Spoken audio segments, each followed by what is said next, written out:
হরিরাম চাচা, ও হরিরাম চাচা, তাড়াতাড়ি বাইরে আসো। কি হয়েছে অর্জুন? এত বৃষ্টির মধ্যে তুমি এখানে কি করতে এলে? সব ঠিক আছে তো? হরিরাম চাচা, তাড়াতাড়ি তোমার বাড়ি খালি করে দাও। গ্রামে ভয়ঙ্কর বন্যা এসেছে। কোনো নিরাপদ জায়গায় চলে যাও। সব লোক গ্রাম ছেড়ে চলে গেছে, শুধু আমরা কয়েকজন বাকি আছি। তাড়াতাড়ি বেরিয়ে যাও। এতটুকু বলে অর্জুন চলে গেল। হরিরাম চাচা তখন তার ছেলে আর ছেলে বউকে বললেন, ছেলে মোহন, তাড়াতাড়ি প্রয়োজনীয় জিনিসপত্র গুছিয়ে নাও, গ্রামে খুব বড় বন্যা এসেছে। এইমাত্র অর্জুন এসে খবর দিয়ে গেল, অবস্থা খুব খারাপ হয়ে যাচ্ছে। আমাদের তৎক্ষণাৎ এখান থেকে বেরোতে হবে, কোনো নিরাপদ জায়গায় যাওয়া দরকার। ঠিক আছে বাবা, আমি আর রাধা জিনিসপত্র নিয়ে নিচ্ছি, আপনি রাজুকে নিয়ে আগে বেরিয়ে যান, আমরা তাড়াতাড়ি আপনার পিছনে আসতেছি। চিন্তা করবেন না, দেরি করব না, 2 মিনিটেই চলে আসছি। ঠিক আছে বাবা, আমি রাজুকে নিয়ে বেরোচ্ছি, তোমরা তাড়াতাড়ি জিনিস নিয়ে বেরিয়ে এসো, যাতে আমরা একসাথে নিরাপদ জায়গায় যেতে পারি। বেশি দেরি করো না, সময় খুব কম। এত বলে হরিরাম রাজুকে নিয়ে বেরিয়ে গেলেন। কিন্তু ভাগ্যের লিখন অন্য কিছু ছিল।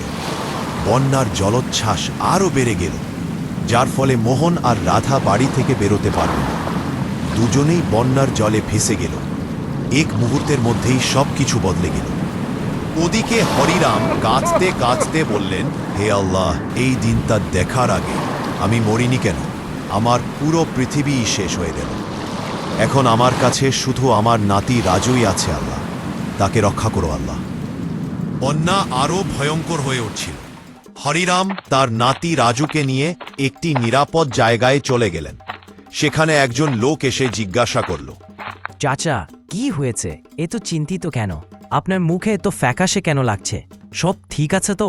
বাবা, তোমাকে আমি কি বলবো, আমাদের গ্রামে ভয়ঙ্কর বন্যা এসেছে, সব কিছু ভেসে গেছে। আমার ছেলে আর ছেলের বউ দুজনকেই বন্যা কেড়ে নিয়েছে। আমাদের ঘরও শেষ হয়ে গেছে। এখন আমার কাছে কোনো আশ্রয় নেই যেখানে আমি আমার নাতিকে রাখতে পারি। ভোর থেকে আমরা কিছুই খাইনি।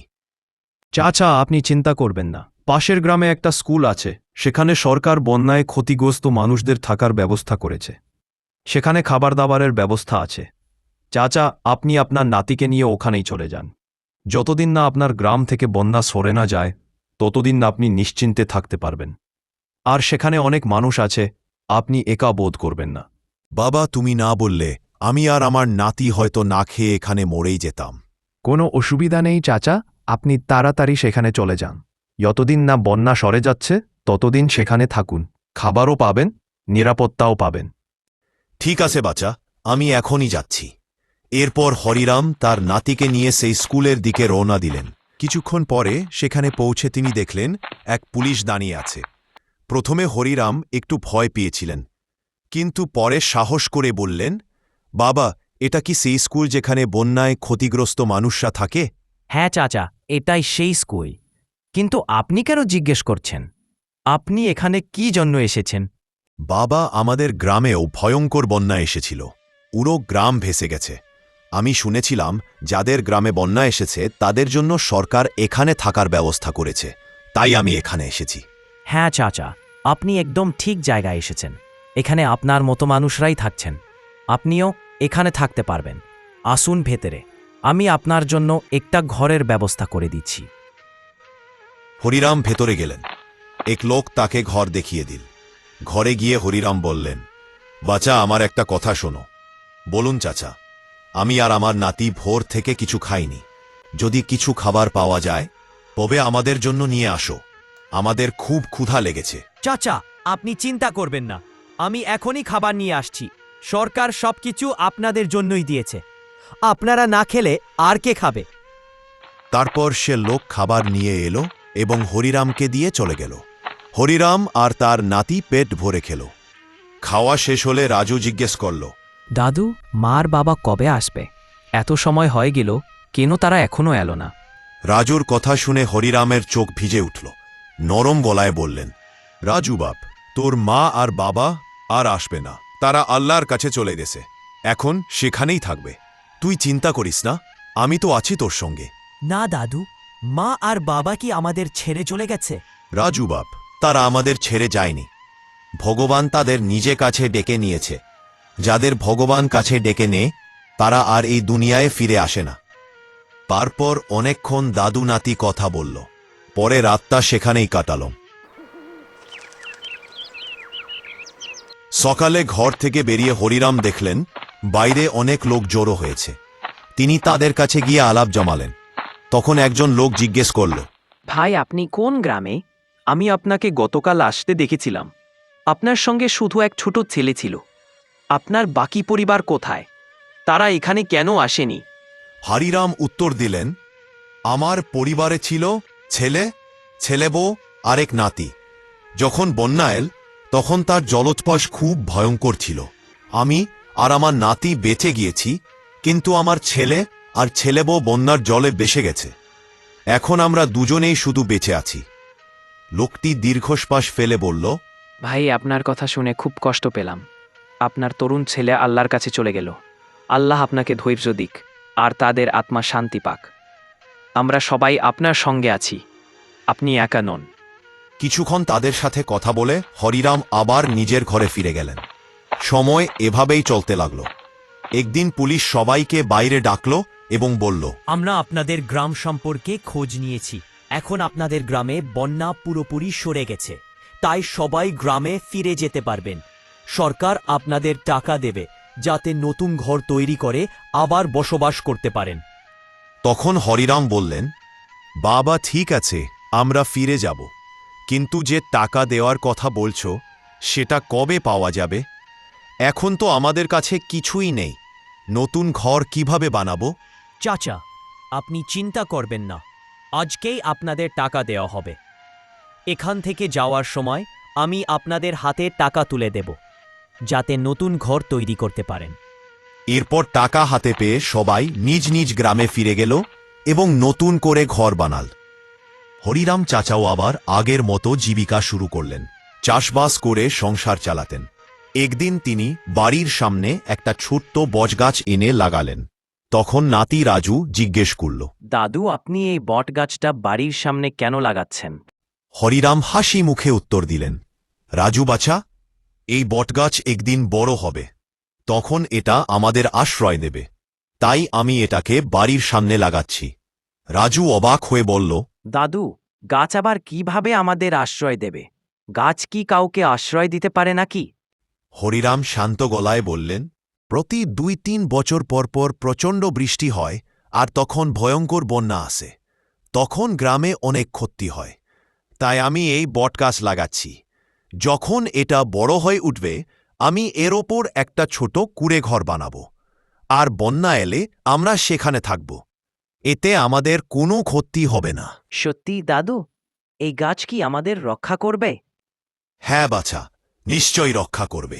তারপর দাদু নাতি কিছুক্ষণ আলাপ করে ঘরে ফিরে গেল। কিন্তু গ্রামের অনেক লোক হরিরামের কাজ দেখে বলতে লাগল, হরিরাম কাকার মাথা নষ্ট হয়ে গেছে। ছেলে বৌমা মারা যাওয়ার শোকে তিনি উল্টোপাল্টা কাজ করছেন। বটগাছ আবার কিভাবে বাঁচাবে? আরেকজন বলল, একদম ঠিক বলেছ, আমাকেও তাই মনে হচ্ছে। আসলে শোকে উনি ভেঙে পড়েছেন, উনার মাথা খারাপ হয়ে গেছে। আসলে উনার এখন ডাক্তার দেখানো দরকার, গাছ লাগিয়ে আশ্রয় নেও। গ্রামবাসীরা এভাবে কথা বললেও হরিরামের কোনো পরোয়া ছিল না। তিনি প্রতিদিন কাজ করতেন আর ফিরে এসে গাছে জল দিতেন। তবে কিছু মানুষ হরিরামের সঙ্গে একমত ছিল। তারা নিজের ঘরের সামনে বটগাছ লাগাতে চায়। তারা হরিরামের কাছে এসে বলল, কাকা, আমাদেরও বলুন আপনি কেন এই বটগাছ লাগাচ্ছেন? এটা কিভাবে আমাদের ভবিষ্যতে সাহায্য করবে? হরিরাম বললেন, আমি এই গাছ লাগাচ্ছি কারণ আমাদের গ্রামে প্রায় ভয়ঙ্কর বন্যা হয়। এবার যদি আবার বন্যা আসে আমি এই গাছের উপর কুঁড়ে ঘর বানিয়ে থাকব। এতে আমার পরিবার নিরাপদ থাকবে। গ্রামবাসীরা তার কথায় একমত হল। তারা বলল, হরিরাম কাকা, আজ আপনি আমাদের বড় শিক্ষা দিলেন। আমরাও বাড়ির সামনে বটগাছ লাগাবো যেন ভবিষ্যতের জন্য প্রস্তুত থাকতে পারি। এরপর পরদিন থেকে গ্রামের সবাই বটগাছ লাগাতে শুরু করল। ধীরে ধীরে বটগাছগুলো বড় হতে লাগল। একদিন হরিরাম জঙ্গলে কাঠ কাটতে গেলেন। কাঠ কেটে ফিরে আসার পর গ্রামের এক লোক তাকে জিজ্ঞাসা করল, চাচা, আমি আপনাকে অনেক দিন ধরে দেখছি। প্রতিদিন মাঠে কাঠ শেষ করে জঙ্গলে যান আর কাঠ কেটে আনেন। এতদিন ধরে কাঠ জমাচ্ছেন, এত কাঠ দিয়ে কি করবেন? হরিরাম শান্তভাবে উত্তর দিলেন, বাচা, তুমি তো জানো কেন আমি বাড়ির সামনে বটগাছ লাগিয়েছি। এই কাঠগুলো দিয়ে আমি গাছের ওপর একটা কুঁড়েঘর বানাব। লোকটি খুশি হয়ে বলল, চাচা, খুব ভালো করলেন যে আমাকে বললেন। আমিও তাই করব। যেমন আমি আপনাকে দেখে নিজের বাড়ির সামনে বটগাছ লাগিয়েছিলাম, তেমই এখন আমিও কাঠ জোগাড় করে কুঁড়েঘর বানাব। আমি গ্রামবাসীদেরও বলবো যেন সবাই কাঠ জোগাড় করে কুঁড়েঘর তৈরি করে, যাতে আবার বন্যা এলে আমরা সবাই নিরাপদ থাকতে পারি। ঠিক আছে বাছা, সবাইকে বলে দিও। এরপর সে লোক গ্রামে গিয়ে সব খবর জানিয়ে দিল। গ্রামবাসীরা সেই অনুযায়ী কাঠ জোগাড় করে কুঁড়েঘর বানাতে শুরু করল। অল্প কিছু দিনেই সবাই তাদের কুঁড়েঘর তৈরি করে ফেলল। এখন তারা নিশ্চিন্তে ছিল যে পরের বার বন্যা এলে তারা আর ভয় পাবে না। কিছুদিন পরেই হরিরামের ধারণা সত্যি হল। আকাশে কালো মেঘ জমল, প্রবল বর্ষণ শুরু হল। তখন হরিরাম তার নাতিকে বললেন, রাজু, সেই সময় এসে গেছে যেটার জন্য আমরা এত প্রস্তুতি নিয়েছিলাম। ভয় পেও না, এসো আমাদের কুঁড়ে ঘরে উঠে যাই। সেখানে আমরা নিরাপদ থাকব। আল্লাহ যেভাবে আগে আমাদের বাঁচিয়েছিল, এইবারও সেইভাবে বাঁচাবে। হ্যাঁ দাদু, আপনি ঠিকই বলেছেন। এবার আমরা আমাদের গাছের ওপর তৈরি কুঁড়ে ঘরে থাকব। যতদিন না বন্যা সরে যায় ততদিন সেখানেই থাকব। হ্যাঁ রে নাতি, তাড়াতাড়ি দরকারি জিনিসপত্র আর খাবার নিয়ে নাও। যতদিন না বন্যা শেষ হচ্ছে আমরা কুঁড়ে ঘরেই থাকব। এরপর হরিরাম আর রাজু জিনিসপত্র নিয়ে কুঁড়ে ঘরে চলে গেল। অর্জুনও সেখানে এসে বলল, চাচা, আমরাও প্রস্তুত। আমি আমার পরিবারের সঙ্গে কুঁড়ে ঘরে জায়গা করে নিয়েছি। আপনার কথা শুনে আগেই আমরা সব প্রস্তুতি নিয়েছিলাম। এখন আর কোনো ভয় নেই। খুব ভালো করেছ বাছা, কিন্তু আরেকটা কাজ করো। যারা এখনো তাদের জিনিস কুঁড়ে ঘরে নিয়ে যায়নি তাদের তাড়াতাড়ি খবর দাও, কারণ বন্যা যে কোনো সময় আসতে পারে। ঠিক আছে চাচা, আমি এখনই সবাইকে বলে দিচ্ছি। অর্জুন সবাইকে খবর দিয়ে এল। সবাই জিনিসপত্র কুঁড়ে ঘরে তুলে নিল। অল্প কিছুক্ষণের মধ্যেই প্রবল বন্যা শুরু হল, কিন্তু এবার কেউ ক্ষতিগ্রস্ত হল না, সবাই বেঁচে গেল। কিছুদিন পর বন্যা সরে গেলে আবার সরকারি লোকেরা গ্রামে এল। তারা অবাক হয়ে দেখল, আরে, এখানে তো ভয়ঙ্কর বন্যা বয়ে গেছে। কোনো ঘরবাড়ি বাঁচেনি, শুধু এই বটগাছগুলো দাঁড়িয়ে আছে। আর দেখো, গাছের ওপর কুঁড়ে ঘর তৈরি। স্যার, মনে হচ্ছে এই লোকেরা গাছের ওপরের কুঁড়ে ঘরেই ছিল। তাই নাকি? তাহলে তাদের এখানে নিয়ে আসো। একজন লোক গিয়ে সবাইকে ডেকে আনল। পুলিশ অফিসার জিজ্ঞাসা করল, চাচা, আপনারা কি সেই লোকেরা নন যারা আগেরবার স্কুলে ছিলেন, যেখানে সরকার থাকার জায়গা দিয়েছিল? হ্যাঁ বাচা, আমরাই সেই মানুষ। আপনারা অসাধারণ বুদ্ধিমত্তার কাজ করেছেন। যদি এমন করে আগে থেকে প্রস্তুতি না নিতেন, তাহলে এই বন্যা ভয়ঙ্কর ক্ষতি করত। আপনাদের কাছ থেকে শেখার আছে প্রাকৃতিক বিপর্যয়ের মোকাবিলা কিভাবে করতে হয়। সরকার আপনাদের অবশ্যই সাহায্য করবে। ধন্যবাদ বাচা, আবারও সাহায্যের জন্য। এতে ধন্যবাদ দেওয়ার কিছু নেই চাচা, আপনাদের সাহায্য করা আমাদের দায়িত্ব। এরপর সরকার আবারও টাকা দিল যাতে তারা নতুন ঘর তৈরি করতে পারে। সবাই আবার আগের মতো হাসি খুশি জীবন শুরু করল। একদিন গ্রামের এক জেলে হরিরামের কাছে এসে বলল, চাচা, আমি মাছ ধরে বাজারে বেচে জীবিকা চালাই, কিন্তু বন্যা আর প্লাবনের কারণে অনেক দিন মাছ ধরতে পারিনি।